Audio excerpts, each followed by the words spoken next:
So we've got all our materials. Now let's talk decoration. What we're going to put on the sides of our rover. These are, okay.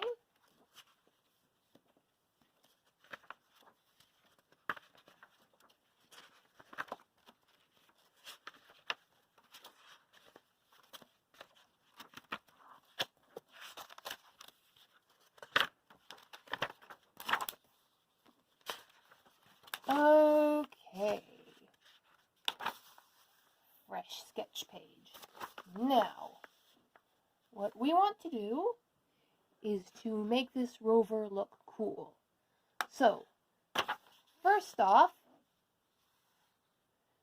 we don't want our drawings to just be flat. So we want to give them a three-dimensional look. And a really, really good way to do that.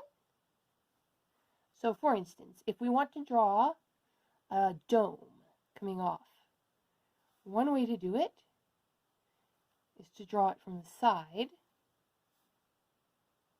You draw one arc and then another arc. Then you put a little shading in here. And now you have what looks like a dome light coming off. You can, if you make it taller, of course,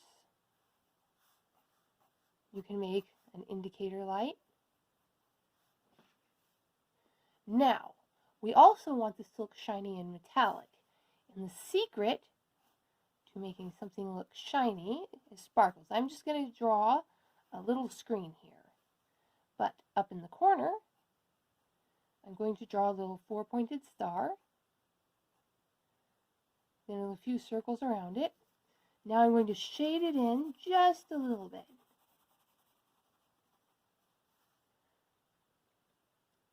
Alright, so that now, let's talk about what we might find on a rover. One thing you're going to find on a rover is solar panels. So, when you get solar panels, there's a few things that most people look like. You don't want to draw them exactly like what the solar panel actually looks like. You want to draw what people think solar panels look like. So, you start with a rectangle. Now you notice I'm not going to complete the rectangle. I'm going to stop about a half to a quarter inch from the edge of the rectangle because solar panels generally do not have sharp, pointy corners. Usually solar panels have rounded corners. And a solar panel has some thickness. It's not going to be perfectly flat. So you might want to add an extra line, just like we did with the arched and dome things. We're going to add a three-dimensional look to the solar panel that we're drawing.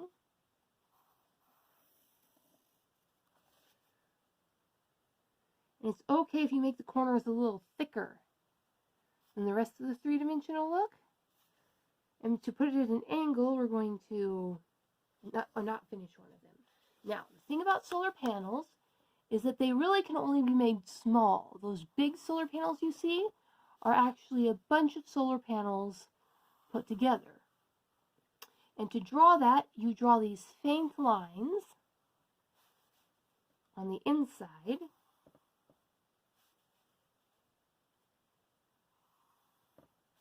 And then you cross them.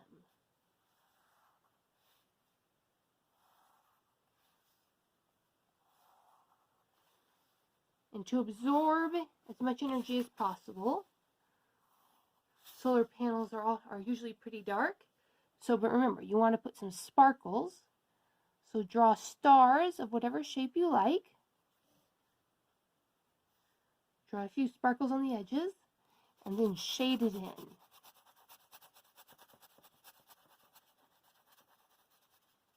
Now, this power has to go from somewhere and to somewhere. In real life, most of the wires will be underneath the paneling, so you can't see it.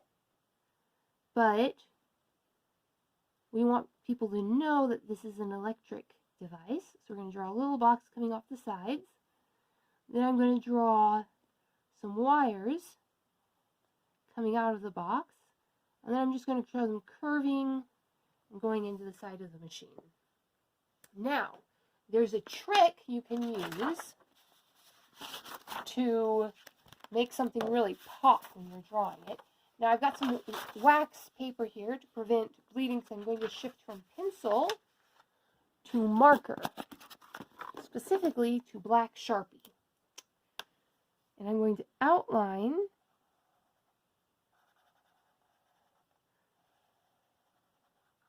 the edge in black Sharpie. Okay, this black Sharpie's not doing much. Hold on. Okay, so I've got a better black Sharpie. Now, this is an old artist trick. Now, this is still a bad black Sharpie. Okay, normally I'd want to use an extra fine Sharpie for this, but since neither of my Sharpies are working, I'm going to be adaptable and use a dry erase marker. It's not as good. The line is really too thick, but it will work. The point is that you want the outside lines of whatever you draw to be much thicker than the inside lines. This makes whatever you draw pop.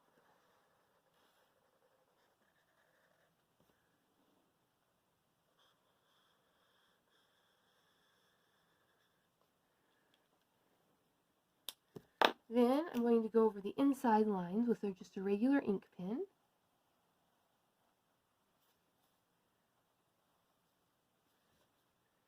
And you can use the ruler again if you want to. Since this is just a demonstration, I'm not using the ruler.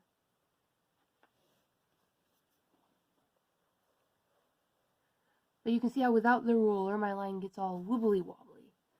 That's why it's very important to use a ruler or a straight edge of some sort. Now, these lines under here, I'm going to leave in pencil because they're supposed to be under the top of the solar panel. So that's how I would draw a solar panel. Some other things that you can draw are just general electronics. So for instance, if you've ever looked at a chip, you'll see it has these lines on it that travel in pathways, and they're not perfectly straight. But, oh, be wary of when using ink.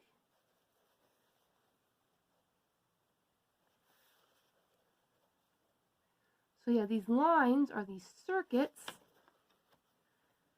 that connect things, that guide the switches that drive computing. You just kind of want to randomize them so they're not in alignment. Pretend you're drawing a grid, just a straight grid, but offset the lines. And then you'll have maybe round bits here,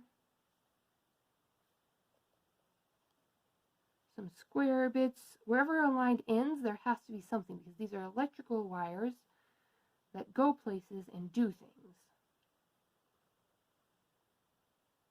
You can vary up the shapes a bit. Now, if you really want this to look like electronics, you want to do those lines in a gold or a yellow color. Now, another thing that probably will not be on the Mars rover, but that many people associate in their minds with electronics, would be a speaker.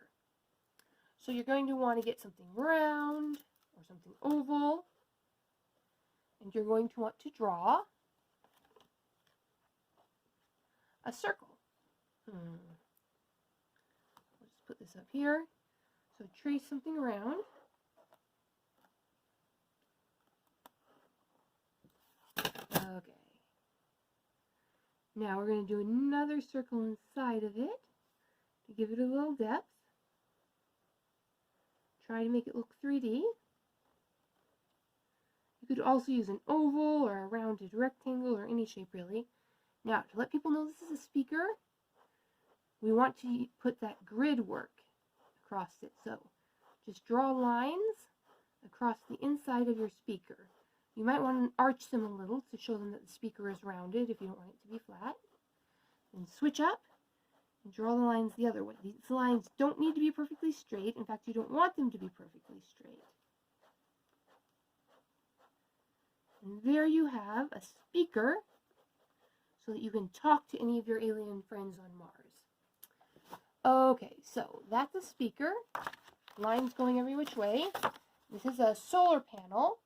Remember, the solar panel should be on top so that it can catch the sun. These are a couple of examples of indicator lights. Another thing, since this is a machine, And there's on the outside, especially wherever two panels join, you might want to draw a bolt. Now you just start with a simple hexagon, draw a circle in the middle, maybe do a partial circle on the other side so they can see it's 3D. Now around the bolt, you want a little bit of extra material.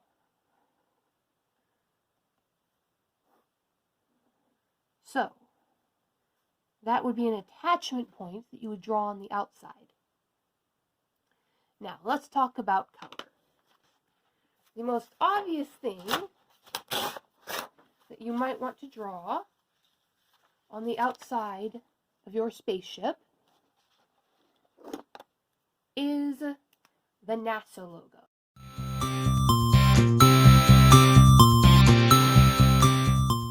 Now, you don't have to do the NASA logo. It's quite likely you might want to do your own logo. So let's think about that. You might use your own name, or you might come up with your own space agency. Or remember, we do have an official Space Force now. Okay, so that is a good impression of the NASA logo. Now, let's talk about drawing the Space Force logo.